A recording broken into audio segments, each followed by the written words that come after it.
National Weather Service in Paducah has issued a severe thunderstorm warning for Crittenden County, Kentucky, Caldwell County, Kentucky, Central Hopkins County in northwestern Kentucky, Southern Union County in northwestern Kentucky, Webster County in northwestern Kentucky, until 4:15 p.m.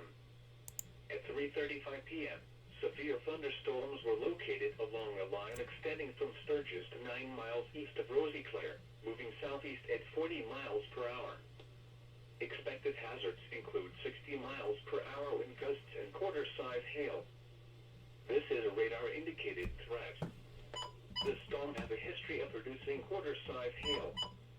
The following impacts are expected. Hail damage to vehicles is expected. Expect wind damage to roofs, siding, and trees. Locations impacted include Madisonville, Princeton, Providence, Marion, Dawson Springs, Sturgis, Clay, Dixon, Olney, Creswell, Farmersville, Henson, Fredonia, Elizabethtown, Nebo, Slaughters, Leechcroft, and Fryer. This includes Interstate 69 in Kentucky between mile markers 76 and 94, and between mile markers 121 and 130. Repeating, a severe thunderstorm warning has been issued until 4:15 p.m. for the following counties: in Kentucky, Caldwell, Crittenden, Hopkins, Union, and Webster.